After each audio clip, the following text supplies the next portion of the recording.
Here we are on the second game of the first round, first match. We got Ben Ruggles on the right, Chris O'Neill on the left. And after a really kind of devastating first game with Ben destroying all the ice on R&D, installing interfaces, really looked like a magical draw for him. Chris going to have to win this one 7-0 if he wants to move on to the next round of the top challenge. 8.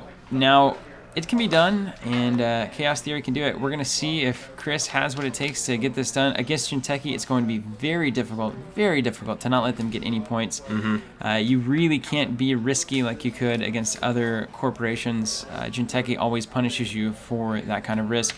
Ben knows that the pressure is on from turn 1, which means he can install advance, and I think Chris has to run it every time, which means he's going to eat a Cerebral or a Junebug or a Snare. Even that card right there, you have to check. It's the worst.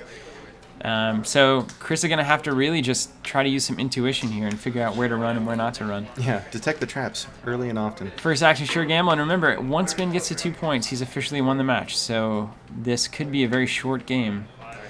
Going to install Opus, Sure Gamble Opus, and then probably going to gain some credits here, it looks like. Unless.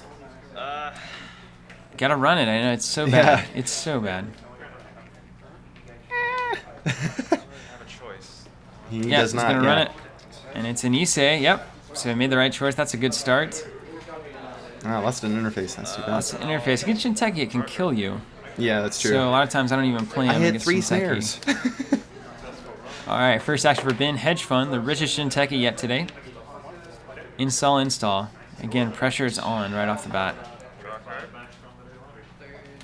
Chris drawing his card. I'm drawing yet again. And I think Chris, this is more of a mid to late game deck from, I believe I've played him a few times with this deck. Has some HQ and R&D interfaces, likes to get set up and just make really effective runs. And we're going to see Ben's going to draw for his first card. Second card. Wow, another and then remote. Install. That's curious. So now we've got to wonder. What is Ben up to? Chris is really going to have to feel it out here. Just a single piece of in the run ice here is the game.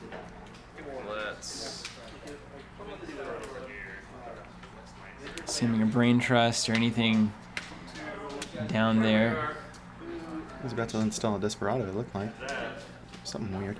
You're just in a really tough spot here. You don't know whether to build for later or just to try to front load early game, but yeah. You just the chance of you scoring 7 points, I mean, R&D is wide open. I think you have to start looking. You just have to start looking everywhere. Boom. Easier said than done. Interface. Yeah, those extra card interface gain 2. Just crazy.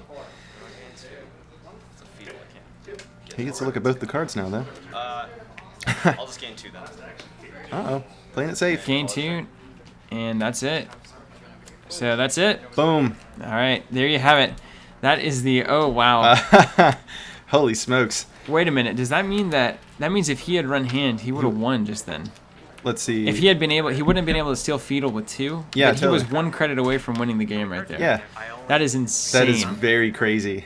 Because he already had the interface out, he would have gotten both. Insane. Wow, so that was actually way closer than I I expected. It just happened to end at the right time. But there you have it. That's the old traditional Netrunner rules that you use when you get to the top 8 style tournaments. So, man, if you get hosed on this first game, you got to really bring it second game. It's a shame to lose Chris this early because I know that his decks are pretty fantastic. But we'll take care of Bruggles and watch him as he proceeds through the next round of the top 8. Thanks for watching, guys. We love Netrunner. Hopefully you run Netrunner, and we will have more games coming for you very soon. Stay tuned. See ya.